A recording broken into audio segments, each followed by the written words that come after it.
Piper the Sailor Man, Sailor the Piper Man, coming to you from the noisy island of Puerto Rico right now.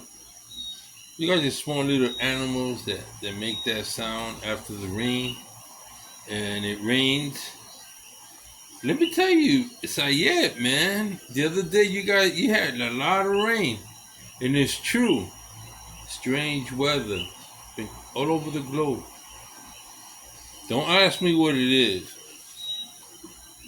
You got a lot of people going around with conspiracies. This is random, random conspiracy here, conspiracy there. Some nerds trying to take over the world.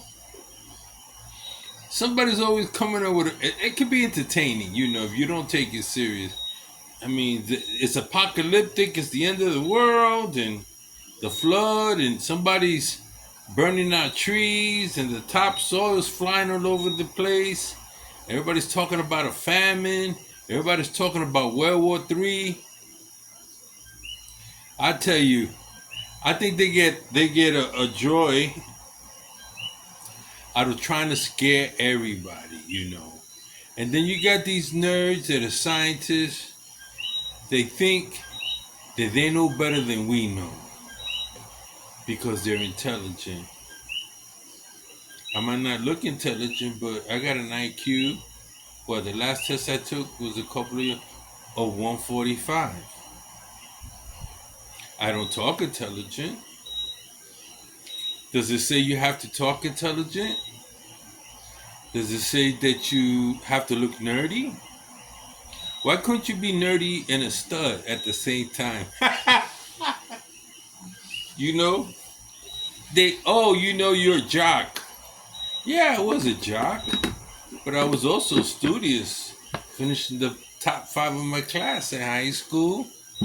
Got 2 full scholarships. So that make me a dummy? Because of the color of my skin? Or because I can't speak English, Spanish, Portuguese properly, and I sometimes speak colloquial? And listen, man, we need to get off that.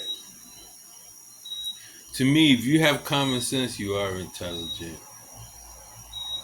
And that's what we lack, common sense.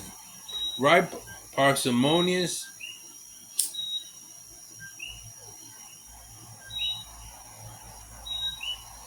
I like Pars because he likes one of my favorite authors, C.S. Lewis,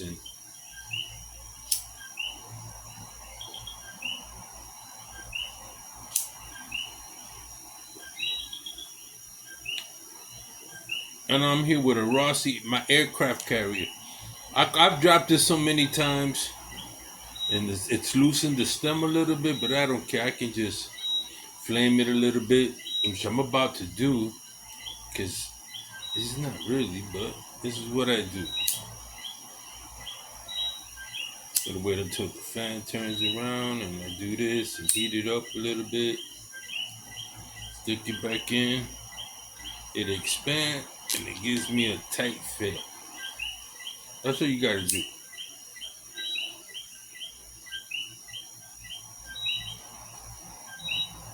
And if I need to replace, look at this bad boy. You know what this reminds me? I used to have an Ashton back in the early 90s, and it was like this. For some reason, I like that. It's got this gothic medieval feel to it. It's not, it's cut and dry, zoop, perpendicular, and it's a 90-degree angle, and it's like, don't bother me. It's just a utility thing. Fill the bowl up, let me smoke my damn good tobacco.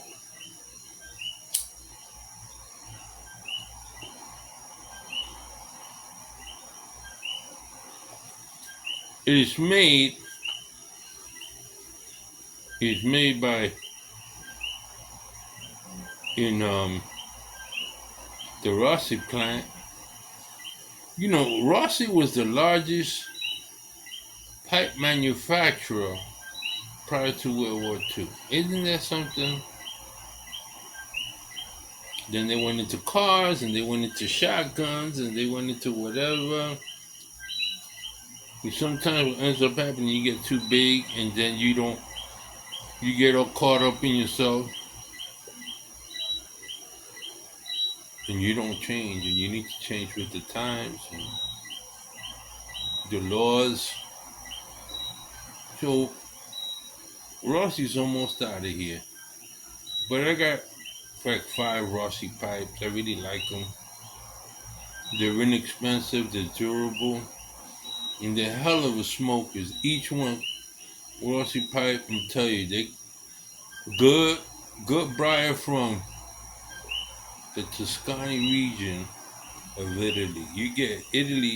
You get fine briar in Italy, man.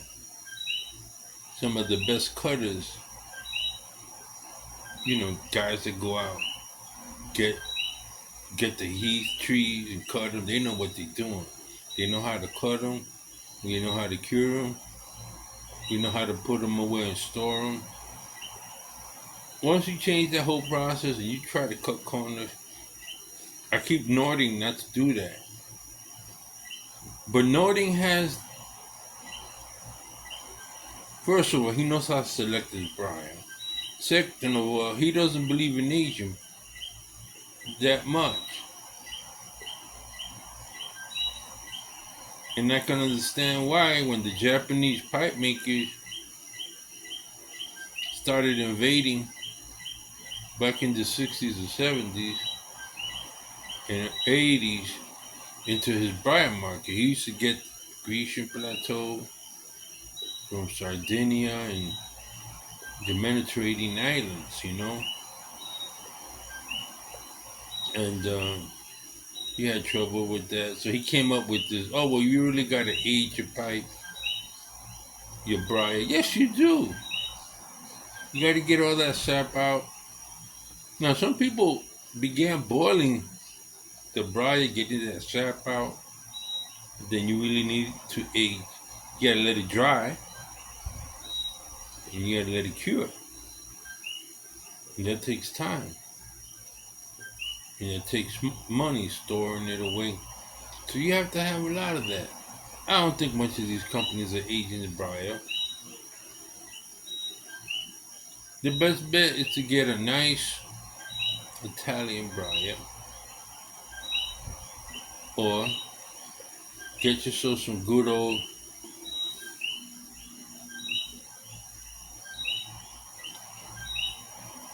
school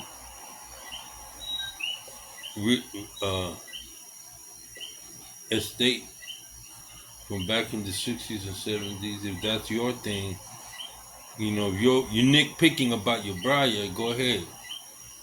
But every time you smoke, you're conditioning your pipe. The important thing is the art of making the coat, scraping it but not taking too much off, and build the coat of about maybe 5 millimeters. 5 millimeters around the bowl. But to do that, you got to know what you're doing. And one of the things that you do is after you smoke this, I smoke this pipe. If I want to build a cake with all the ashes in it, and I know I'm finished at the bottom, let it sit. Let it sit for a day or two. Let it sit. That's why I believe in rotating pipes. You let it sit with the ash, and then guess what? When you then turn around, you take it off, you're going to see how much is left in there. Then what you do is you add burley.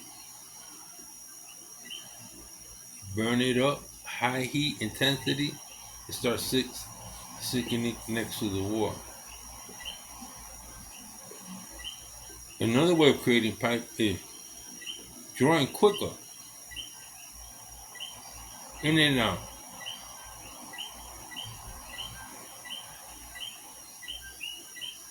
These are little things you learn, you know. just like an oven. When you do bellow in an oven, like back where I live, I used to go down to Little Italy. I used to go down to Little Italy, and they always had charcoal, cedar wood, and they bellow it to increase the oxygen going in, burns quicker. I don't know if you've been in these old buildings as a kid. My building that I lived in used to have charcoal. Guys would take charcoal, put it in there.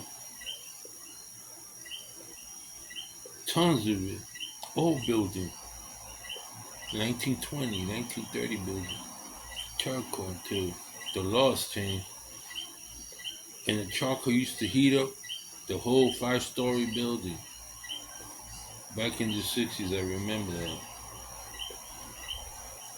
And not only did you get more heat than oil, it was less expensive. Everything's oil now. Oil has created all kind of wars. We're so dependent on it. You know, I remember the OPEC crisis. I think it was about 71, 72, when the Arabs decided they weren't sell no oil. They raised the prices on the barrel so high. In America, I don't know about anywhere, in America, lines and lines and lines, the prices went up the roof. People panicked. They taught us a lesson. The Arabs did. And, they're teaching the world a lesson too. But you know the most interesting thing is to be alive when you're seeing a world empire slowly crumble internally and spreading itself thin around the world like America. America is the Roman Empire. You expand it. You should listen to George Washington. He was an isolationist. All of a sudden, we end up, after World War II, thinking we were John Wayne, Hondo, you know, and we were technologically advanced, and the German and Jewish scientists came to America and pushed us far ahead. The Germans had their scientists. If they would have done it another way, and then I believed it. I really do. If they had not persecuted the Jews and would have restored the economy with Jews in the country, and with those scientists, they would have ruled the world. We had all the technology. But fate would have it, you know, racism just kills, it destroys.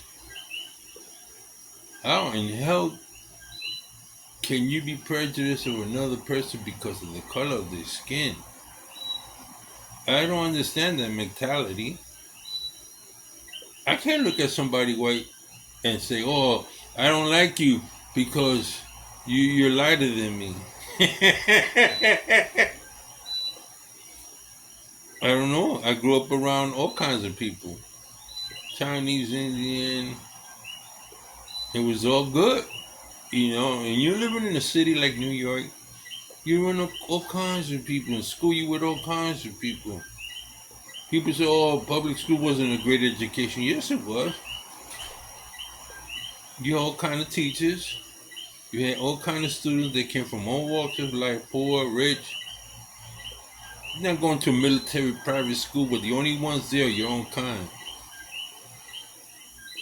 You marry your own kind. What ends up happening? You become inbred and you become stupid.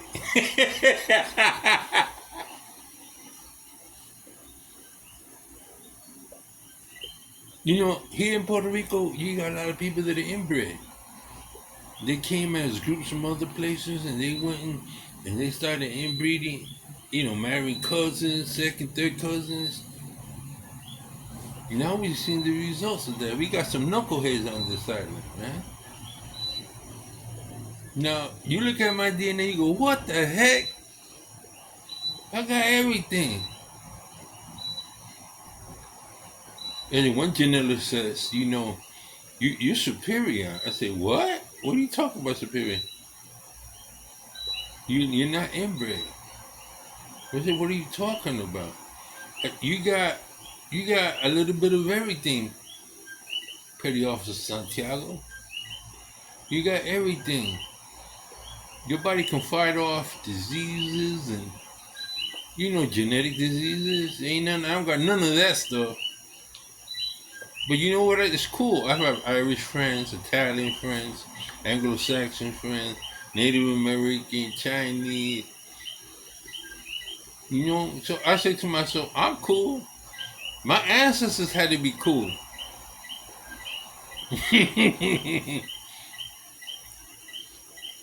It's hard for me to be sad. When I'm sad, it's really got to be something, you know, that touches my conviction or my loyalties.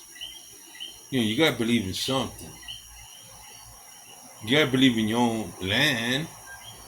Your own farm. You gotta believe in your wife and your kids. You gotta believe in something, man. Damn.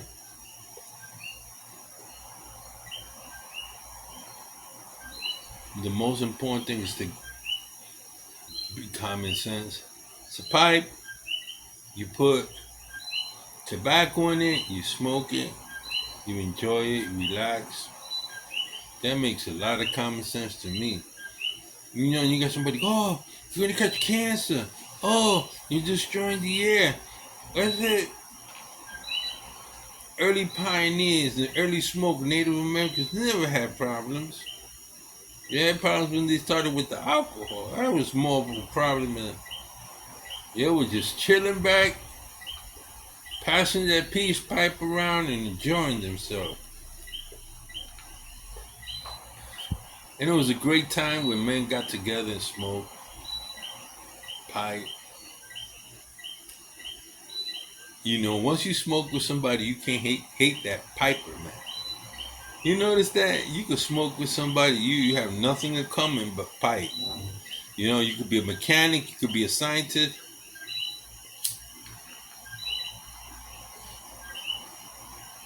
But in terms of pipe smoking, you can't.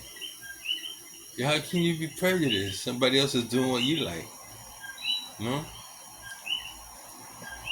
Yeah, I like it. The art of smoking a pipe and being at peace. Smoking pipe is a form of meditation, man. It's quiet here. I can watch TV on and off. I've been online checking things out. I can let it go. I'm at peace here. I ain't got nobody bothering me. Oh, I didn't forgot the name of this pipe.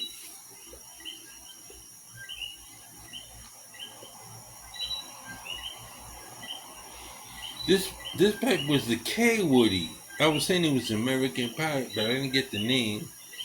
This is a K Woody. Look at the classic look on that. Mate.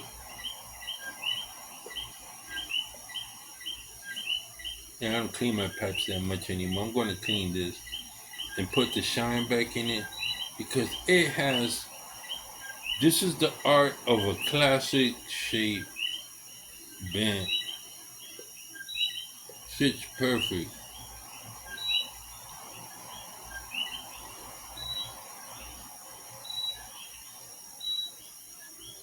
What's the word they use? Ergonomics? So wonderful pipe. No frills. See, when you get these little things like that, it's because they had little pits. So they removed the pits and they put little designs on them. Other than that, this is a nice Briar. See what they did? They did a squibbly design. They had a small little pit. They took it out.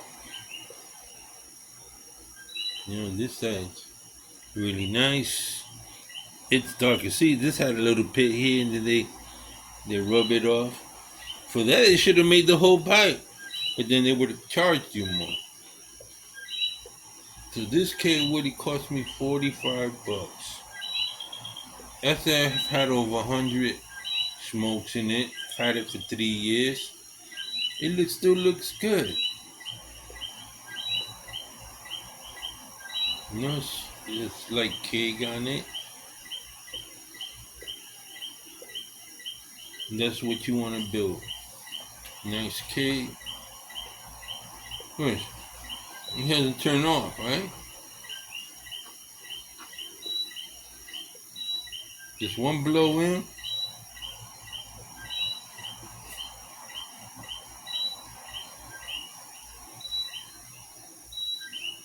That's it.